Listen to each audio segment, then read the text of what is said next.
Petite vidéo par rapport à la révision du chapitre 11. Donc, je vais essayer de faire un peu le tour des principales choses qu'on a vues dans ce chapitre-là, qui sont les plus importantes. Donc, s'il n'y a pas tout, mais quand même, ça donne une bonne idée de ce qu'il faut savoir. Donc, la première des choses que je vais vous demander de faire, c'est d'être capable de reconnaître une situation qui est proportionnelle ou une situation qui est inversement proportionnelle. Donc, ici, vous avez deux tables des valeurs. Si je regarde la première qui est ici, c'est une situation qui est proportionnelle. La deuxième ici, c'est une situation qui est inversement proportionnelle. Si je regarde la première table des valeurs, ce que je remarque, c'est que la situation commence à 0, 0. C'est un indice que c'est proportionnel, c'est la première chose. Et la deuxième chose, c'est que le rapport des valeurs associées, par exemple 2 sixièmes ou 4 douzièmes, 5 quinzièmes, etc., etc., c'est toujours des rapports qui sont égaux que je peux réduire, exemple, à 1 tiers. Donc, le rapport de toutes les valeurs associées est égaux, sont égaux. Okay? Également, la chose que je pourrais faire, c'est de remarquer que lorsque je multiplie la valeur de x, par exemple ici par 3, j'obtiens 6. Donc, 4 fois 3, 12. 5 fois 15, 5 fois 3, 15. 6 fois 3, 18, 8 fois 3, etc. Ça donne toujours la réponse en dessous. Donc, en fait, le coefficient de proportionnalité est toujours le même. Ici, c'est 3. Donc, les rapports étaient égaux à 1 tiers, puis le coefficient est égal à 3. Donc, c'est ça qu'il faut être capable de faire, une des deux choses, soit le coefficient ou le rapport. Donc, si c'est égal, c'est proportionnel. Ça va pour ça? On peut le reconnaître également avec le graphique qui voit que c'est une situation comme celle-là. C'est un graphique qui part toujours au point 0, 0, et vous avez que l'augmentation est constante, toujours une ligne droite. Non pas une ligne courbe comme ça, non pas non plus une courbe qui commence à une certaine valeur initiale. Il faut absolument que ce soit la courbe qui est en vert ici, qui commence à 0, 0 et qui monte en ligne droite. Ça, c'est proportionnel. La deuxième table des valeurs, c'est une situation qui est inverse ou inversement proportionnelle. C'est des synonymes. Si je trace rapidement le graphique pour la reconnaître, c'est un graphique qui va ressembler à ça ici. Qui va partir d'en haut, qui va drastiquement descendre. Donc, c'est une courbe, non pas une ligne droite. C'est vraiment de le reconnaître de cette façon-là. Donc, si je regarde la table des valeurs, la grande différence avec la table des valeurs d'en haut, c'est que ici, on voit que les x augmentent. D'accord? Et on voit que les y, eux, diminuent. Donc, ça, c'est quelque chose qu'il faut remarquer. Donc, les deux valeurs vont dans le sens inverse. Une qui augmente, l'autre qui diminue. Tandis que tantôt, on avait les deux qui augmentaient au fil du temps. Là, les deux augmentaient pour la première table et ici en bas, les deux diminuent.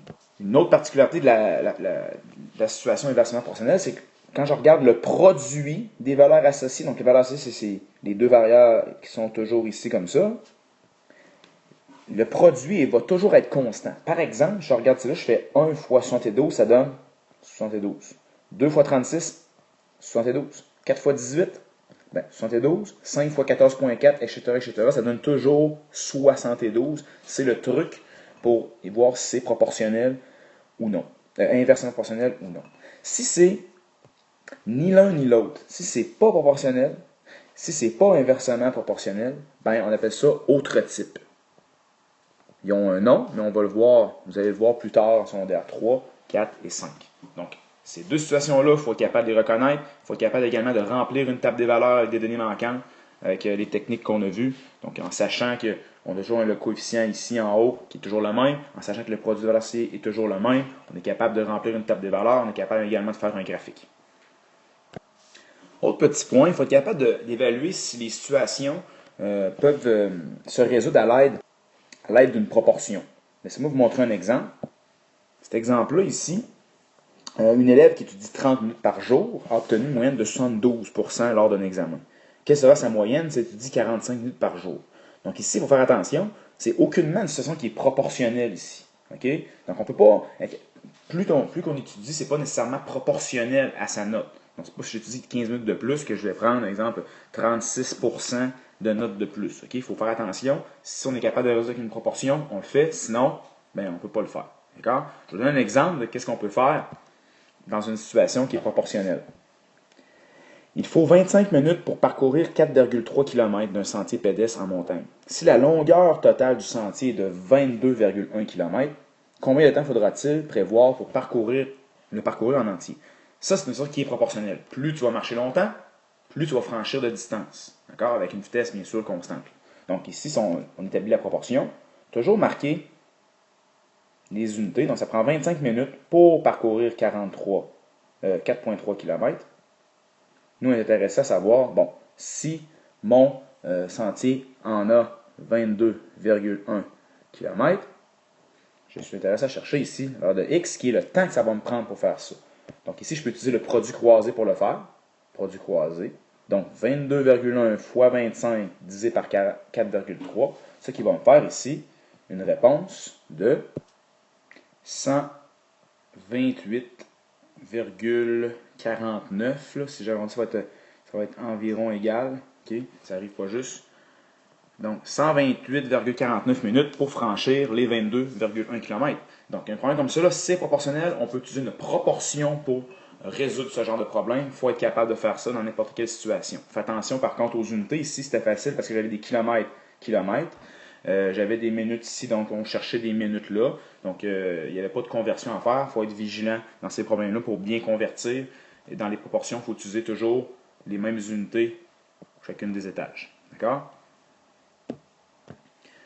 Autre chose qu'il faut être capable de comprendre, c'est les échelles dans une carte. Donc, par exemple, il y a 4 types d'échelles, vous avez vu dans les calepins de savoir, vous allez voir. Il y en a une en particulier qu'on appelle l'échelle de rapport. Donc, un rapport, par exemple ici, de 6 pour 150 000 sur une carte qu'on a, ça veut dire que la carte vaut 6, puis la réalité vaut 150 000. Quand il n'y a pas d'unité comme ça veut dire qu'on peut lui donner n'importe quelle unité. Donc, par exemple, si la distance entre deux villes sur la carte est de 16,4 cm, on cherche la distance réelle entre ces deux villes. En fait, je vais utiliser le rapport qui est ici, je vais le mettre de façon fractionnaire. Donc, 6 pour 150 000. En fait, 6, c'est sur la carte, puis le 150 000, c'est dans la réalité.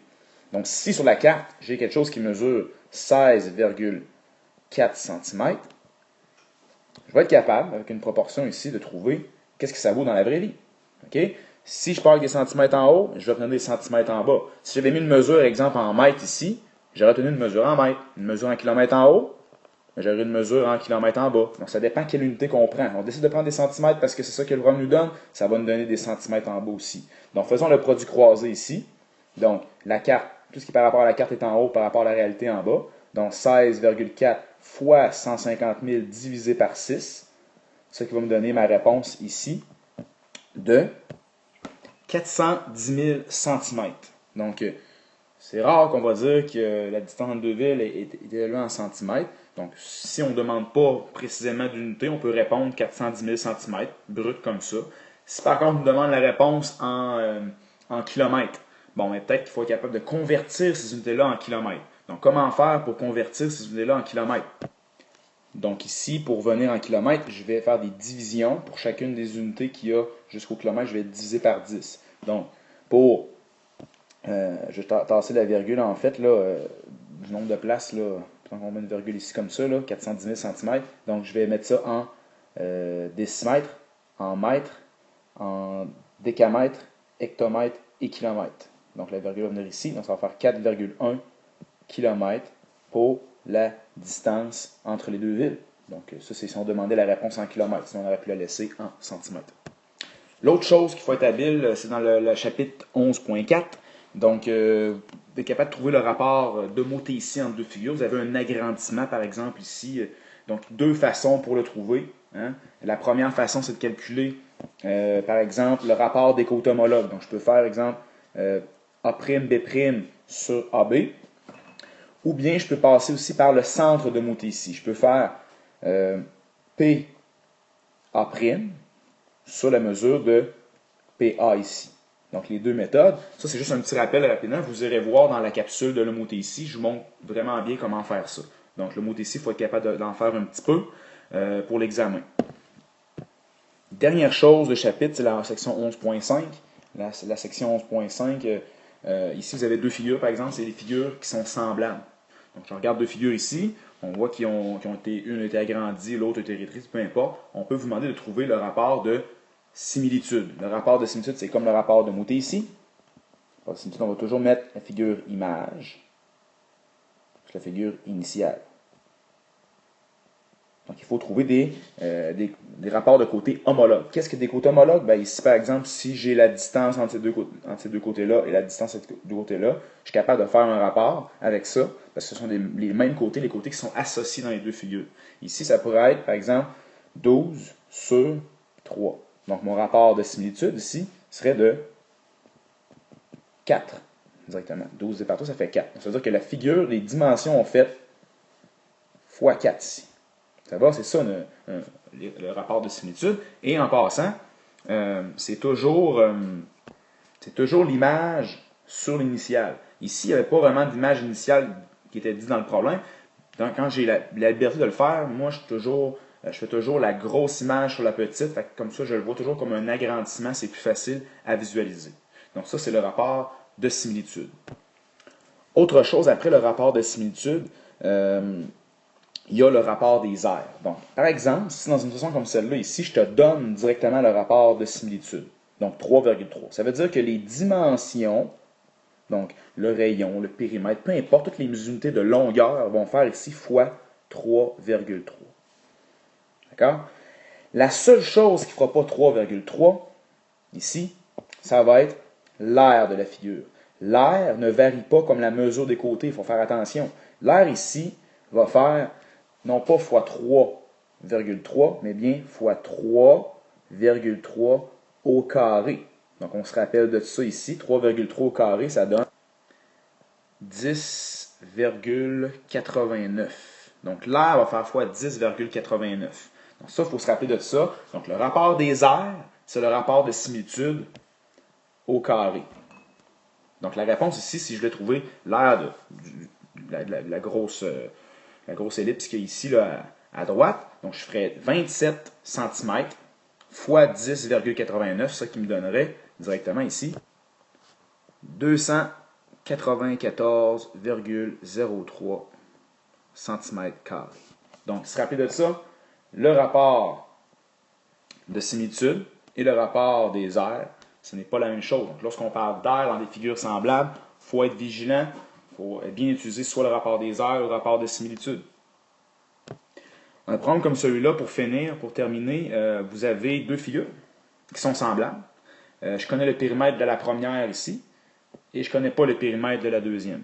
Qu'est-ce que je connais d'homologue aux deux figures? C'est l'aire des deux figures. Donc, je suis capable de faire le rapport des aires directement en faisant ici 135 cm² divisé par 15. Ce qui va me donner un rapport des aires égal à 9. C'est-à-dire que l'aire a fait fois 9 dans ce sens-là, si on interprète de même, ou directement, si on le voit dans l'autre sens, l'aire a divisé par 9 comme ça.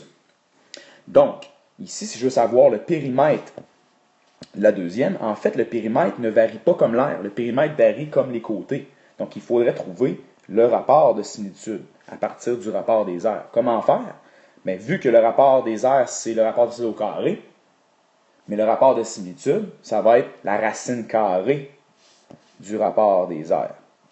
Donc, si je le calcule ici comme ça, racine carrée de 9, ça va me donner ici un rapport de similitude égal à 3. Donc, les côtés vont faire fois 3 et les périmètres vont faire fois 3. Donc, si je veux retrouver directement le périmètre de la petite figure, donc ici, je veux revenir en arrière, je vais devoir diviser par 3 les côtés et le périmètre. Donc, l'aire va diviser par 9 pour revenir en arrière, donc de 135 à 15. Mais le périmètre, par contre, lui, va diviser par 3. Donc, 50 divisé par 3, ce qui me donne ici quelque chose comme environ égal, bien sûr, à 16,6, on pourrait dire 16,6 périodiques centimètres pour le périmètre de cette petite figure-là ici.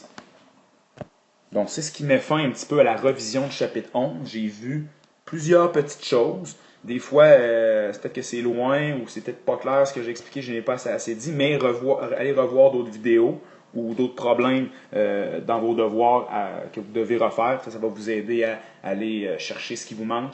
Donc, j'ai fait un peu le tour. J'espère que ça vous a aidé.